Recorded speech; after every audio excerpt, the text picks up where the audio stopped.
तो कल उत्तल लेंस के द्वारा प्रतिबिंब का बनना बताया था। ठीक है, जब वस्तु अनंत दूरी पर रखी हो तो समांतर आने वाली प्रकाश किरणें अपवर्तन के बाद बिंदु F2 पर मिलती हुई प्रतीत होती हैं। ठीक है, तो ये समांतर किरणें जो आ रही हैं वो अपवर्तन के पश्चात इस प्रकार से झुक जाएंगी और ये F2 पर मिलेंगी। इसके बाद बताया था कि अगर वस्तु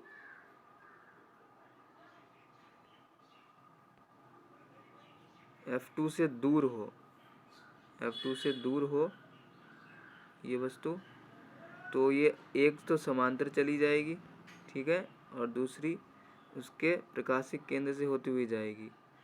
ठीक, तो ये प्रकाशिक केंद्र से होती हुई जा रही है,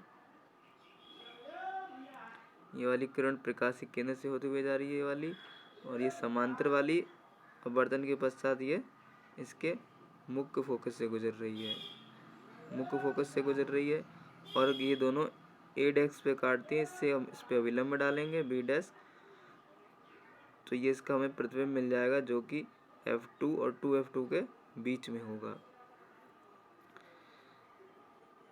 इसके बाद तीसरा बताया था कि 2F1 पर हो प्रकाश की किरण, तो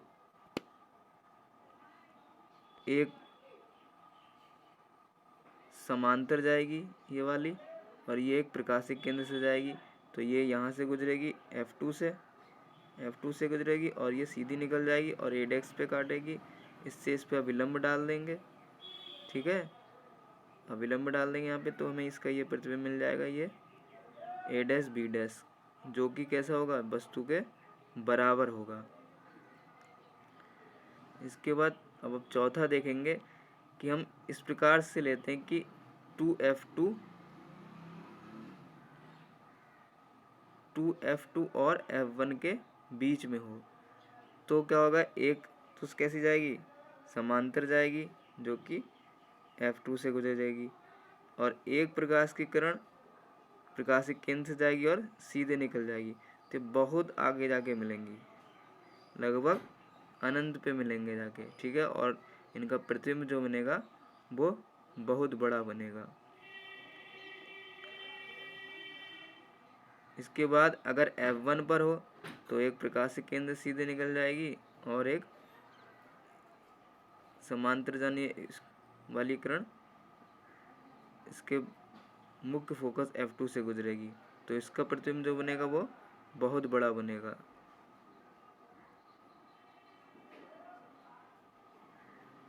ठीक, तो ये अनंत पर जाके बनेगा इसका प्रतिबिंब। ठीक है, और जब F1 और प्रकाशिक केंद्र O के बीच में हो तो अब एक समांतर जाएगी और एक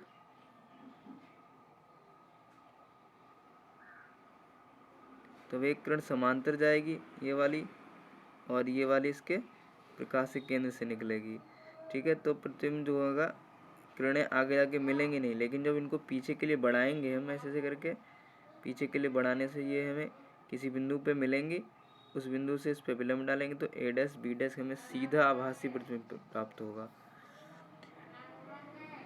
इसके बाद उत्तल लेंस के लिए दो ही स्थिति हैं, या तो वस्तु अनंत पर हो तो उसका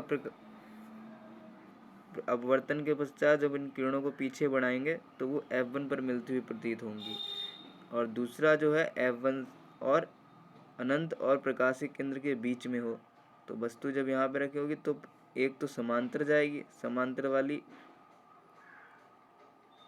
एक समांतर जाएगी, समांतर वाली क्या होएगा, अपवर्तन के बाद अपसरित हो जाएगी और एक प्रकाशिक केंद्र से सीधे गुजर जाएगी, तो इसको जब हम पीछे के लिए बनाएंगे तो ये को कहाँ पर काटेगा, A डैश पे काटेगा, यहाँ पे A डैश से इस पर विलंब डाल देंगे B डैश, और ये क्या बन जाएगा, हमें एक प्रतिबिंब और प्राप्त हो जाएगा।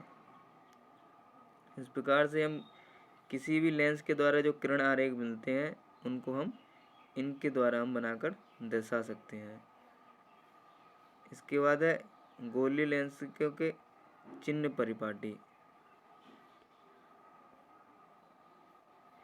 चिन्ह परिपाटी का क्या हमने आपको बताया कि जो भी दूरी ली जाती है लेंस के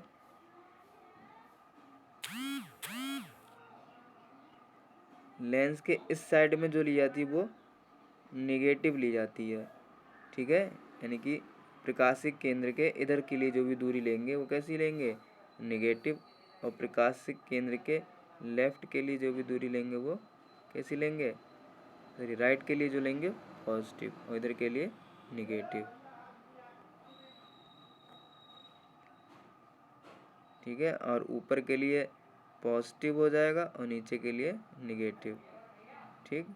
और वही प्रतिबिंब, प्रकाशिक केंद्र से प्रतिबिंब की दूरी v, प्रकाशिक केंद्र से बिंब की दूरी u और फोकस दूरी f से दिखाई जाती है। बिंब की ऊंचाई h और प्रतिबिंब की ऊंचाई h डैश से द्वारा दर्शाया है।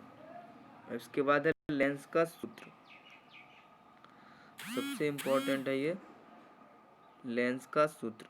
लेंस का सूत्र ये होता है 1/b माइनस 1/u बराबर 1/f, ठीक है।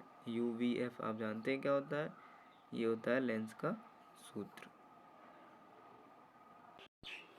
तो आप लेंस का सूत्र हेडिंग डालकर लिख लेंगे 1/b माइनस 1/u बराबर 1/f, जहाँ b प्रतिबिंब दूरी, u बिंब दूरी तथा f फोकस दूरी है, ठीक। इसके बाद आवर्धन, आवर्धन जो होता है वो प्रतिबिंब की ऊंचाई और बिंब की ऊंचाई का अनुपात होता है, जैसे कि दर्पण में आपको बताया था। बिल्कुल उसी तरह लिख लेंगे कि लेंस द्वारा उत्पन्न आवर्धन किसी गोलीय दर्पण द्वारा उत्पन्न आवर्धन की ही भांति प्रतिबिंब की ऊंचाई और बिंब की ऊंचाई के अनुपात के रूप में परिभाषित किया जाता है। इसे स्मॉल m द्वारा निरूपित किया जाता है। m बराबर प्रतिबिंब की ऊंचाई बराबर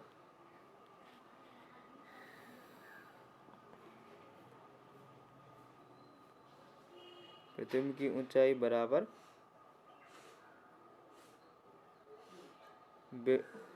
बटे बिंब की ऊंचाई बराबर h डैश बटे h, ठीक है। h डैश प्रतिबिंब की ऊंचाई है और h बिंब की ऊंचाई।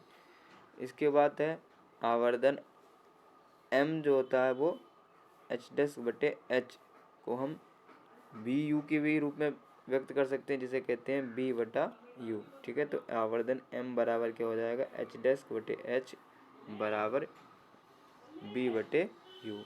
तो इसी प्रकार से आवर्धन की परिभाषा भी आप लिख लीजिए, ठीक है। इसके बाद इसके आंकिक प्रश्न हैं उनको कराएंगे, तब तक ये उदाहरण को पढ़िएगा आप, ठीक है।